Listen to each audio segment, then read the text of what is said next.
Hola amigos, we are not going to do a live class today because I'm giving you kind of a lot of work on your own, and I think that will take up plenty of time to do everything. So I don't want to take up more of your time with that. I want to go over a couple things. So up until this point, you can probably see that we started out reviewing Tarea. Then we got into some food vocab. So I hope you were able to look up some of these new things like congelado, frozen, enlatado, canned, fresco, fresh, frito, fried, grasosos, like greasy.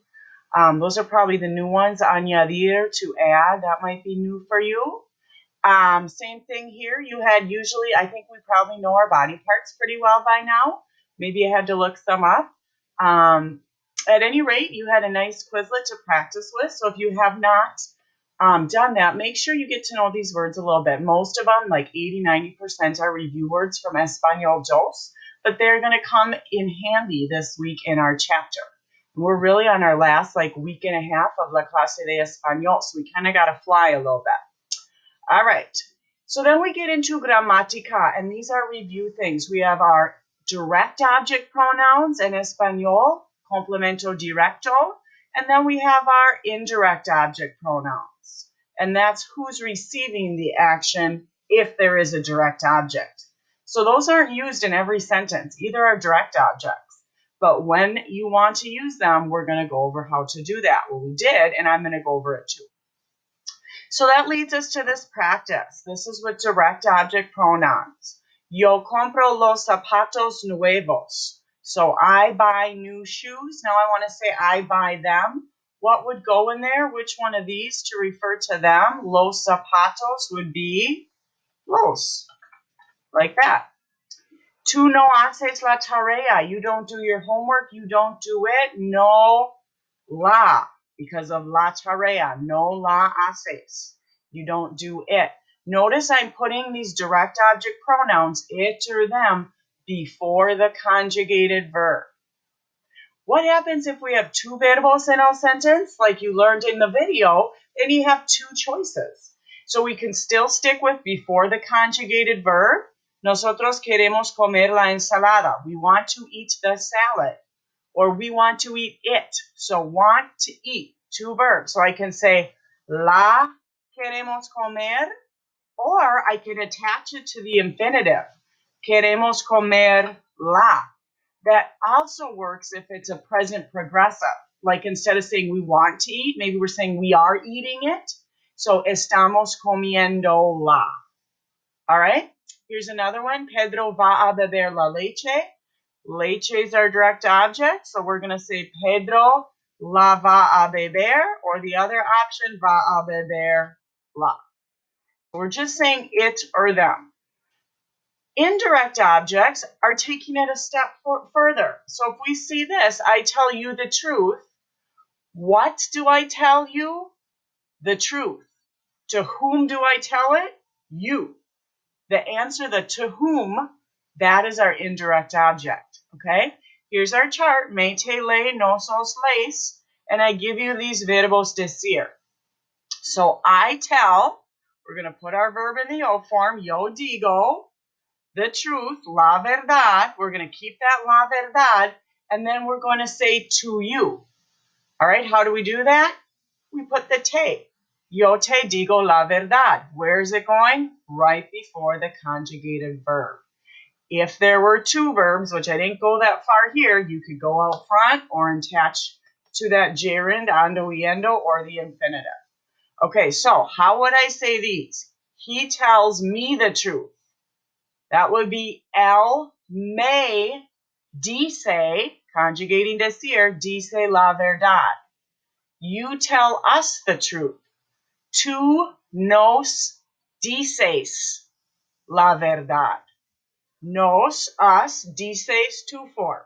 You're telling us. Tú nos dices la verdad. I tell them. Let's assume it's a mixed group, so we're going to use les.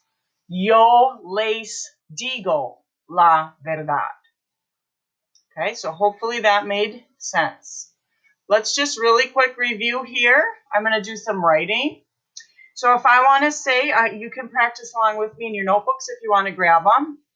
Let's go with direct object pronouns, which we have me, te, lo or la, nos, os. We're not going to use os a lot because it's in Spain.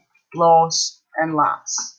So these ones we focus on the lo and la for meaning it, and then the los or las for meaning them. Okay? So let's just say I eat do a new word, onion, the onion. So in Spanish, what would that sentence look like? Yo como la cebolla.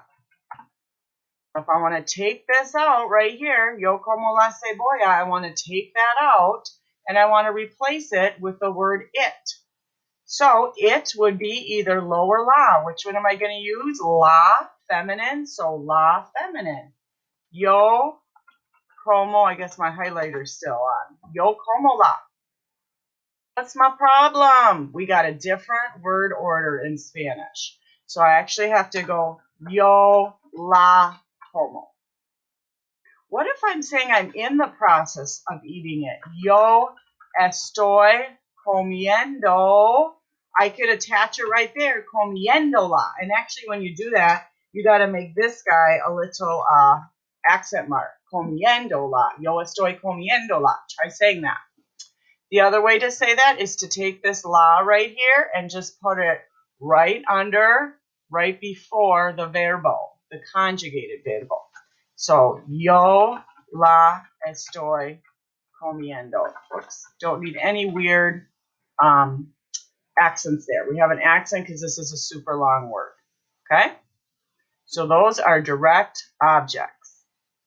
The indirect object, let's see, in the video example, they were using dar. So we'll go ahead and use dar. Very similar looking to the direct object pronouns. The different ones here are going to be lay, to him or to her, and lace, to them. All right? So if I'm using dar, to give, and I want to say, I give you the money. Yo te doy el dinero. So I am the subject, I'm doing the giving, so that's why I conjugate dar to match yo. This is actually direct object, and what you're going to learn in Spanish 4 is how to say I give you it, and make both of those, yo te lo doy. We're not doing that in Spanish 3, so just keep this a long word, your direct object, okay? So what you would say, yo te doy el dinero, I give you the money. Here's your indirect object. There's this weird thing we can do in Spanish too, where at the end we can say a ti. So it's kind of like saying, I give you the money to you. Well, duh. Why are we doing that? It's really most commonly used if you say, yo le doy el dinero. And this lay keeps some confusion, like to it, to him, to her. Then we might say, a Susana. So, yo le doy el dinero a Susana. I give her the money to Susana. I know it seems weird, like why are we doing this double time? But we do that in Spanish. It's when we had like me gusta and we'd say a mí me gusta, a ti te gusta. So you're doing that same thing. If you want to say I am giving you it, yo te estoy dando el dinero. Or the other way is to take this te here and you can attach it right here to the infinitive or the participle gerund, the ando yendo. So I can go yo estoy dando te el dinero. Why is that red line? Because it's got to have an accent on the third syllable back. Ooh, hello, Senora Daly. Okay. Yo estoy dándote. All right, so that clase is our lesson on direct objects and indirect objects. Don't feel like you need to perfect this to a T. It's kind of one of those things when you get speaking, reading a lot, hearing a lot, you're just going to notice them in conversation, okay? And you'll be able to use them kind of naturally. So your two things left to do, class A, what did I do? Your two things left to do here is Paquete de Gramatica. Yours is that green stapled packet. Go ahead and do these pages, and then I'm going to put the answers on. So do them first, try them first, and then look at the answer key to make sure you're doing it. And then your very last thing is going to be a speaking. Normally we come together and do our speaking in our Zoom meetings. We're not having that today, so you get to choose any Spanish speaking partner you want. Someone from class would be ideal, but you're not limited to that. So what you're going to make sure you do is say present so that you can access it, right? Click here for speaking, and you'll see a PDF. So PDFs are a little bit tricky when it's not in a Google Doc, right? So you might need to go ahead and hopefully you can see my screen. I'm not sure you can. But basically you're asking the question, partner A, ¿Quién comió la lechuga? And your partner's going to answer with the pictures. And they would say, lettuce, Jamie la comió. Jamie ate it. So follow the example. I'm not sure you could actually see that, but follow the example and make sure to upload a picture or something like that, proof that you did that, to the slideshow today. All right? All right. I hope there's no questions. Shoot me an email if there is.